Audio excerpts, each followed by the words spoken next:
out of control in the streets of Philadelphia. This morning, 3 police officers were shot as they tried to serve a warrant. The officers went to the 19-year-old murder suspect's home to serve him the warrant. Police say that's when the suspect tried to flee out of the back of the house. He shot at SWAT officers positioned outside. The officers killed the suspect in the firefight. The 3 injured officers were rushed to the hospital. 2 have been since released, but the 3rd is in stable condition. All 3 were decades-long veterans of the force.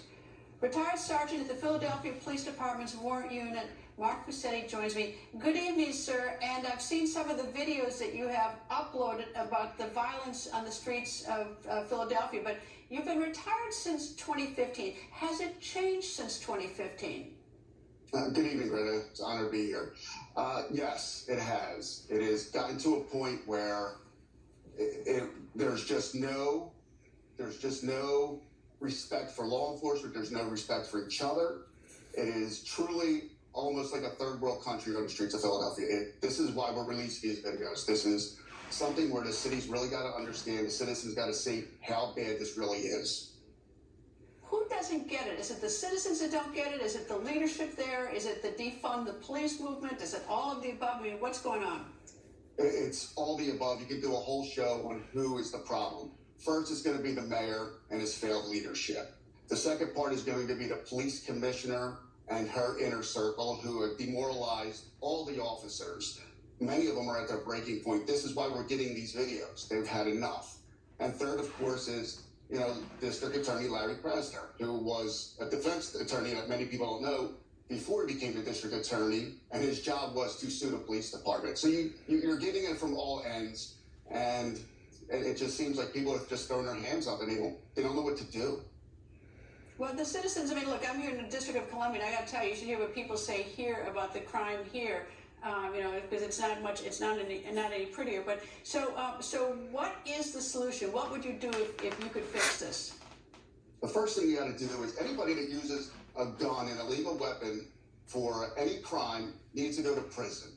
Unfortunately, the district attorney does not do that. Many people that do get arrested with illegal weapons will get probation or a very small sentence. If they make it so fearful that if I pick up an illegal weapon and use it, I'm going to go to prison, like the federal system, that will help. The other part is we have 40,000 wanted fugitives on the street at any given day.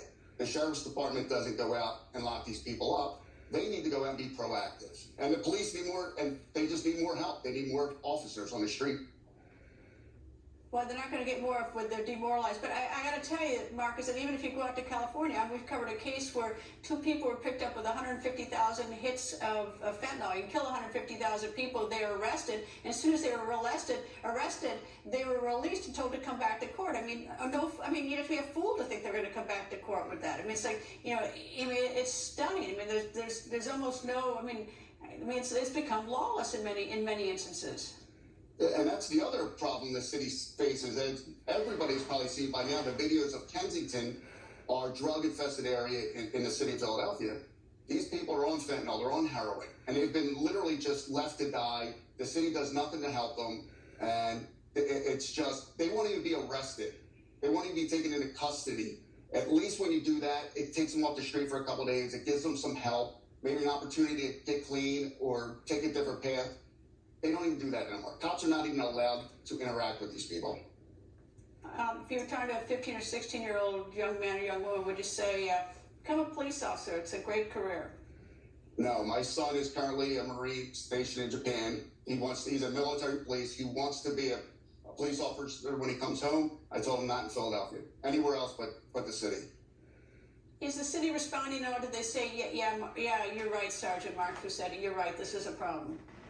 No, I've had multiple, we're releasing more videos tomorrow. I've had multiple officers reach out just to listen to them, just to hear their stories, and nobody in the brass, they won't reach out to me, and that's fine.